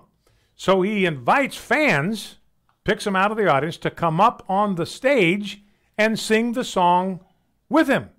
So one girl, whose name was Delaney, she gets the invitation. She hops up on the stage to join Lamar. And the first N-word that came up in the song, she skipped. But the second, third, and fourth uses of the N-word, Delaney, who is Caucasian, used the N-word. Why is the N-word in the song? Because Kendrick Lamar put it in there. And she said the reason I sang it, she felt terrible because the crowd booed her. They got restive when she started using this thing, even though that's what he asked her to do. Come up and sing the song with me. That's what she was doing, using his lyrics, which he'd invited her to do. And she said, I'm sorry, I can't help it. I sing that song a lot, and that's the way I sing it. So that's the latest from the world of entertainment. You know, and Kendrick Lamar getting skewered by a lot of fans after that for setting this girl up, putting her in a situation where she was liable to slip. I mean, she's like 14 years old or something, and use the N-word, and then embarrass her in front of this entire crowd. Somebody put an online poll. Do you think Kendrick Lamar invited a white fan on stage to sing a song that includes the N-word as a publicity stunt? 66,016 voters said yes. 455 said no. Well, if it was to get publicity, it sure worked, because that's what we're talking about right here and right now. As you're aware, down in South Africa, the current government down there has issued a rule that white farmers have been tilling the soil down there in South Africa since the 16th century. They've owned this land now for over 400 years. And the government of South Africa said, okay, we're changing the rules, and now you can confiscate any white farm you want, and you don't have to pay them any confiscation. You can any compensation. You can just go confiscate their land. So they have started to do that. There have been 82 people killed last year, farmers, 423 farm attacks, and 109 attacks and more than 15 murders in 2018. So these farmers, they're being forced to leave their own country, a place where they and their ancestors had farmed since the 16th century. They're looking for refugee status in Australia. So more than 200 farmers from South Africa have applied for humanitarian visas in Australia. And this is what RT.com, Russian media, says, after allegedly suffering attacks for being white. Well, nothing allegedly about it. So they're hoping to find refuge in the country of Australia. And, you know, Zimbabwe did the same thing back about 18 years ago. And they had a state-sanctioned purge of white farmers, and it plunged the country into famine because the quality of the farming just plummeted. And so the country, which was once a breadbasket in Africa, just became ravaged with famine. One more article on this topic. There's a organization called the Center for Equal Opportunity. They did a study on affirmative discrimination in elite college admissions. And it's badly. We've talked about this before. Every time it pops up, I'll visit this topic with you. But scholars have found that Asian American applicants are less likely to be admitted to elite universities than whites, African Americans, and Hispanics. So that means that Asian American applicants are being systematically discriminated against. Now, here are some comparisons. For instance, Caltech, which is a leading tech university in Southern California, they do not have race-based affirmative action in admissions because it's illegal in California, thanks to an effort that conservatives made to get a referendum passed that makes it against the law to use race as a factor in admissions. What this means is that Asian students routinely comprise more than 40% of the Caltech student body. Now, MIT doesn't like that. They don't want Asians. They want to minimize the number of Asians in their student body. They want to lower the number of Asians in their student body. In other words, they want to flat out discriminate racially against Asian American students. They've used race as a factor for years. Their number of Asian students in their student body is 26% compared to 40% at Caltech. Now, at Harvard, it's even worse. They, without apology, use race in admissions. Their percentage of Asian students is about 17%. So these schools, MIT, Harvard, apparently setting a ceiling on how many Asian American applicants are to be admitted. What do you call that, ladies and gentlemen, when you make admissions decisions based on the color of somebody's skin? What you call that, ladies and gentlemen, is flat out racism. Yep. I don't know whether MIT does it. I don't know whether Harvard does it. It is racism, and it is offensive. All right, let's go back to some sound bites, make a little more progress through our roster here. Let's go to Senator David Perdue, clip number 6, and he's talking a little bit about this Mueller investigation. Let's get back to that. It's unprecedented, and this president's been calling it out for over a year, but we've all been distracted by the Mueller investigation. Now it's time to get at the real truth. There's no collusion between this president and Russia. That's going to come out. But what is going to come out is that the Obama administration really did interfere with that election. Extraordinary, outrageous, actually. Incredible. I mean, it threatens our republic, actually. If we can't have the peaceful transfer of power, what good is our republic? And that's what's so threatening by this resist Trump movement out there. Look, this president is nobody's choir boy. I've said that, but his instincts are right. We're moving in the right direction. You know, so this is interesting because he makes a point that I wanted to touch on this yesterday, and I don't know if I got it out or not, that the real reason, I think I talked about this yesterday, the real reason for the Mueller investigation is to get people so occupied with that and so preoccupied with that that they don't look at Obama. They don't look at John Brennan. They don't look at James Clapper. They don't look at James Comey because they're too busy being completely obsessed and preoccupied with the Trump investigation. And that's what Perdue is putting his finger on right here. We've been so distracted, he says, by the Mueller investigation, we haven't had the bandwidth to take a good hard look at what's come out of the Obama administration, Susan Rice, John Brennan, all of that kind of stuff that went on in the Obama administration. Loretta Lynch, the Attorney General.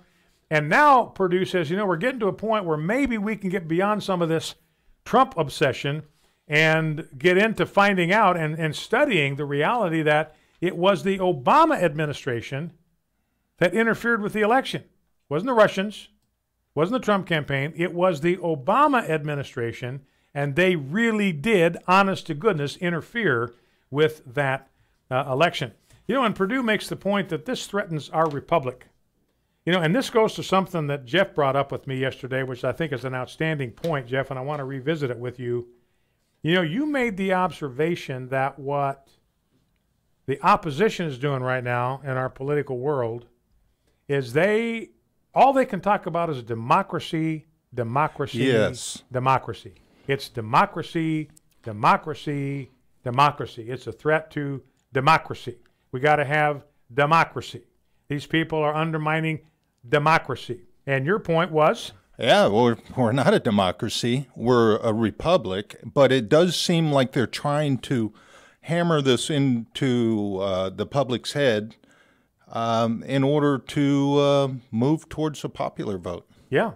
So, you know, you look at the popular vote. See, democracy is where whoever and whatever gets the most votes wins. And our founders rejected that for this nation. This is a republic. Now, in a republic, the major decisions are not made by majority vote. They are made by our elected representatives. We elect people of wisdom, maturity, and understanding, you hope, and then we entrust them with the responsibility of making major policy decisions for us. We don't vote on every law, every policy, every regulation. We don't do that. That's why we are a republic. A republic is a representative form of government. The Democratic Party, as their name suggests, they want to do away with any kind of Republican dimension to our form of government. We are a republic, not a democracy. Democracy, every decision is made by everybody voting. We don't make decisions that way in America, and that's deliberate. It's by design by the founders. There are certain decisions that we make by popular vote. Electing members of the House of Representatives. That was really, frankly, the only electoral decision that was even made by the voters. You realize that? Our senators originally were selected by their state legislatures. The people originally had no vote on who their senators were going to be because we are a republic, not a democracy. And our president is not elected by popular vote. He's elected by the members of the Electoral college, and the members of the Electoral College are picked by the states. So it's the states that elect the president, not the individuals. You know, we vote for those that we want to represent us when the Electoral College meets.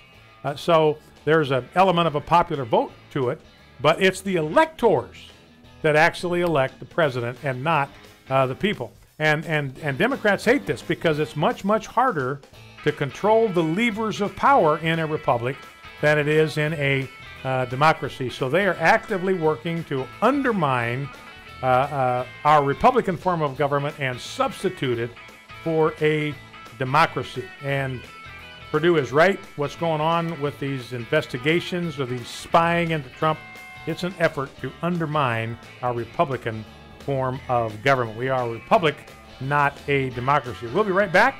Don't go anywhere. We'll take your calls. The number to call is 888-589-8840. Whether you hate or love the president, one thing is certain, he needs our prayers. The Bible says to pray for those in authority that we may live a peaceful life. Vice President Pence said prayer regularly happens in the White House, and the president often asked a cabinet member to start a meeting with prayer. Our founders prayed before writing the Constitution, and Congress has a chaplain to open in prayer. Prayer will unite us as we seek God's help. I'm going to pray. How about you? I'm Pastor John Miller. Visit me at churchontherock.org. Exposing Washington with Walker Wildman. So who is responsible for the dysfunction in Washington? That's what we're going to be discussing today. We have become one of the most litigious societies on the planet. The goal of this show is to bring clarity to the news coming out of Washington, D.C., and to expose the deception that has plagued our nation's capital for decades. Exposing Washington. Each Saturday at 2:30 p.m. Central. On American Family Radio. Hi, I'm J.J. Jasper. Do you know what a snail says riding on a turtle's back? Whee! That's how I feel about being at this year's Fishbowl Retreat. I'll be sharing some laughs and encouragement with you, and my wife Melanie will be speaking as well. The annual AFA Pastors and Wife Fishbowl Retreat is coming October 9th through the 11th, and already the event is filling up. Our host will be Pastor Bert Harper of Exploring the Word and his wife Jan, and our guest speakers will be AFR morning personality J.J. Jasper and his wife Melanie. Come refresh, renew, and relax. The AFA Fishbowl Retreat will be held at Linden Valley Conference Center in Linden, Tennessee. Registration is limited to the first 35 couples. Register soon by calling 800-326-4543 extension 300 or visit repairingthefoundations.net. Come join us at the annual AFA Fishbowl Retreat, October the 9th through the 11th. American Family Radio. You're listening to Focal Point with Brian Fisher. Focal Point, Brian Fisher.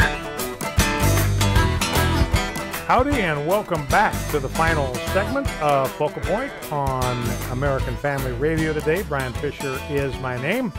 Great to have you in the conversation. Got just a little bit of housekeeping I need to finish up here. Let me do that. Got to get a segment title for that last segment. And I have just about completed that.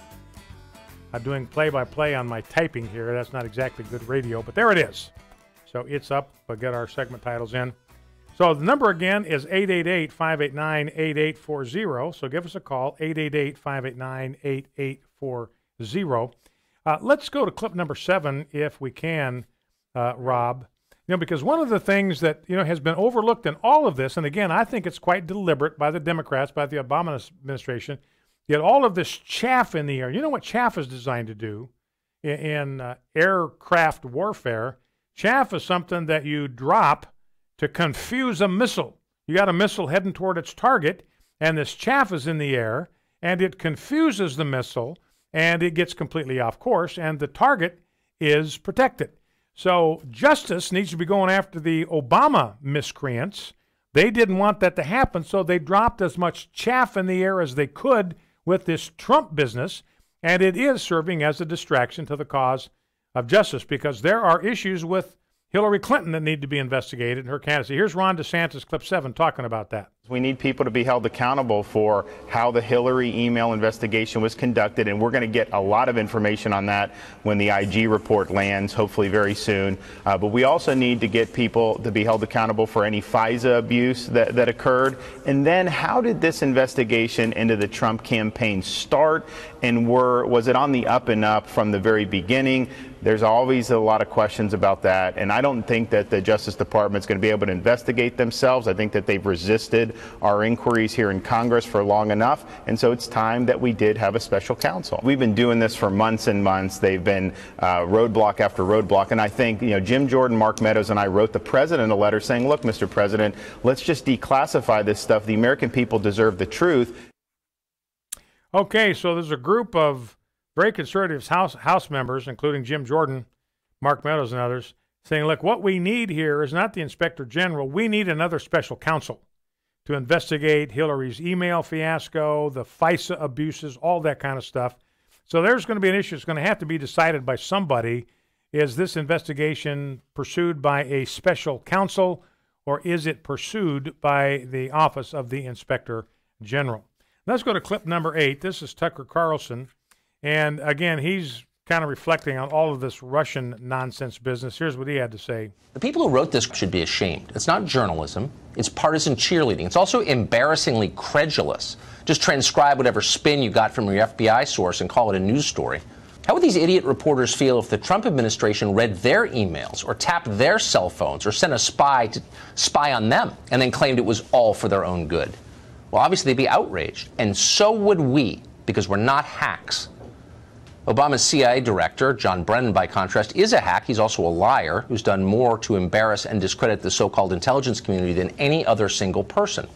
Brennan has been on Twitter attacking Trump and anyone else who wants to know more about the Obama administration's spying efforts in the last campaign, as if Americans don't have a right to know when their government is spying on them and why. Our ruling class is completely out of control. That's the real lesson of this Russian nonsense. Ruling class is completely out of control. Remember, we've used that analogy. It came from a column written by Angelo Codavia a number of years ago, that there's two classes in America, just like in high school. There's the ruling class and there is the citizen class. They're all the cool kids, and then there is everybody else. And for the elites in D.C., we're everybody else. They're the cool kids. They're the ruling class. They get to be in charge because they believe they're entitled to be in charge. They're smarter than you and I are, and they deserve to make all the decisions for us because we are such boneheads that we're not smart enough to figure out how to run our own lives. And it happens in the journalism that Tucker Carlson's talking about here.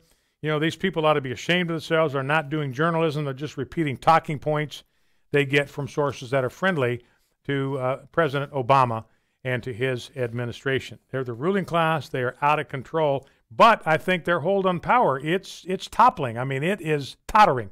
Let me use that expression. It's tottering and in danger of tumbling right off the shelf. All right, let's go to Lester in Melbourne, Kansas. Lester, welcome. What's on your mind? Well, I agree with you on that. I believe that Hillary Clinton and the rest of them, and Obama and him and Mueller and the rest of the guys that are guilty of it, we can talk about it all we want if we don't get busy about it and get changing things ourselves. We get the vote. Let's use it. Yeah. Well, and I think you're right, Lester. And, you know, we've sent people to Congress that we thought were going to do the job. They campaigned as conservatives. They campaigned as Tea Party types. And they said, you send me to Washington and we'll get it under control out there. And we send them there and when nothing happens. So, and the important thing, Lester, is you're right. We've got to stay engaged. It's easy to check out because we feel like, man, I voted. I worked hard. I campaigned for the guy. I made phone calls, whatever. Then he gets to D.C. and bails on us. And it's easy to get kind of discouraged and want to quit. Cannot do that. We've got good people in D.C. We need to send more good people to help them. Remember, Donald Trump said, look, you need to send me reinforcements. And he's right about that. We need to send him reinforcements. We need to do that this November. All right. Thank you, Lester. I appreciate it. Let's grab a call from Deanna in White Oak Creek, Alabama. Welcome, Deanna. What's on your mind? Oh, thanks so much, Brian, for taking my call. This is so important. I got a big old packet from Medicaid. They pay for my premiums for my Social Security, Medicare thing. That doesn't matter. But anyway, I'm sure they're thinking that they're sending it to all these Democrats, but it's in the state of Alabama, and I got this gigantic package from Medicaid. Had a voter registration form in it and a letter telling me how urgent it was that I, register. I got to thinking, since when did the Department of Health and Human Services with Medicaid get into the Department of State business? And how much did it cost them to send this gigantic package in this big manila envelope? And I'm already registered to vote anyway, and I didn't understand, but they're thinking that they'd send to all these Medicaid recipients, and I make $2 too much to get Medicaid, but they do pay my premiums. And that's wrong, because they're thinking they're signing up all these Democrats, and it's unfair that they're wasting all that money sending out these packages. And our Governor Kay Ivey on the other day, she got bombed by Pat Todd, which is not going to run for re-election. She's a representative in Alabama, and she's openly gay. And she said that Kay Ivey, our governor, moved a woman out of her house right before she became governor, that she was a closet lesbian. Kay Ivey hit the ceiling, and she called it disgusting. And the reporter that was interviewing her said, well, why are you calling it disgusting? Why are you using the word disgusting? He might have been gay. And she said, because it's a lie. She said it wouldn't matter if I moved a man out of my house or a woman out of my house. That's against the Bible, and that's against God's law, and it's disgusting. And I was so proud of her. Mm-hmm. But nobody's answered my letters that I've sent in about why Medicaid is sending me a voter registration and wasting all this money. And well, that they have no business. That's a great observation. I appreciate you calling in with that. And I'll tell you why. Because the people that run Medicaid and most of these welfare-type bureaucracies, Medicare technically is not welfare because people are paying their premiums. You're paying premiums for Medicaid, so it's partially subsidized. But the point is the people that run these organizations, they're Democrats. They're left-leaning politicians. So they believe that people that are on welfare, people that are receiving some kind of benefit from the government, that they're going to vote Democratic. They think that people that are receiving some of these benefits are going to automatically vote Democrat because it's the Democratic Party that believes in bigger and more gigantic government. So that's why they're doing it. And you're exactly right. I didn't realize they were sending this get out the vote kind of stuff in their Medicaid packets. They got no business doing that. It's not their job to turn out the vote. All right. Thank you, Dan. That's a good call. Let's go to John in Somerset, Pennsylvania. John, welcome. What's on your mind? Hi, Brian. You mentioned this white girl singing a karaoke with this black rapper. Uh-huh. She gets up there and gets booed for saying the N-word. Well, I'll tell you what, Dr. Dre and Ice Cube started that nonsense back in '92, and I happened to rant straight out of Compton. That word is used like 100 times. So I looked the N-word up on my phone, and it clearly says, if you're not black, don't say the N-word. And it's wrong.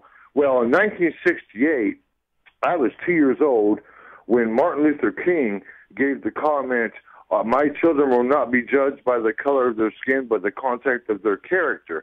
And here it is.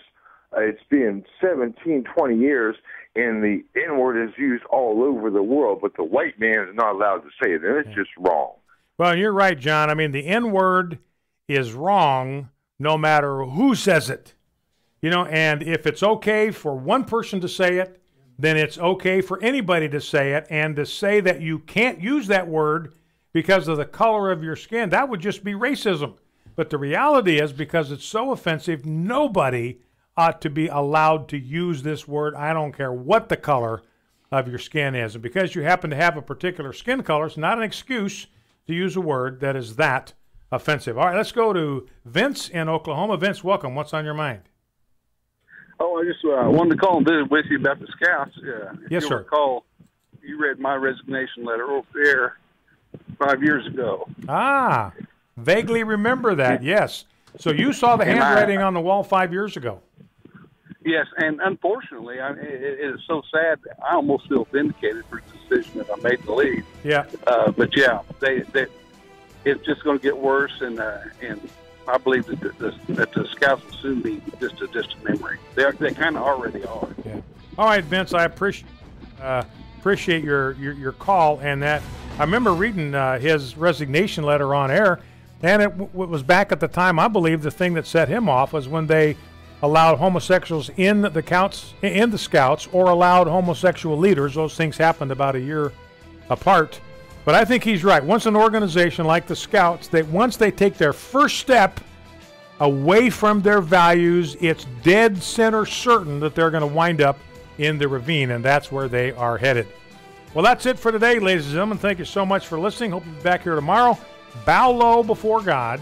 Stand tall before man. Stand in the gap where God has placed you. Never forget, we're fighting a winnable war. See you tomorrow. The views and opinions expressed in this broadcast do not necessarily reflect those of the American Family Association or American Family Radio. Faith, family, freedom. American Family Radio.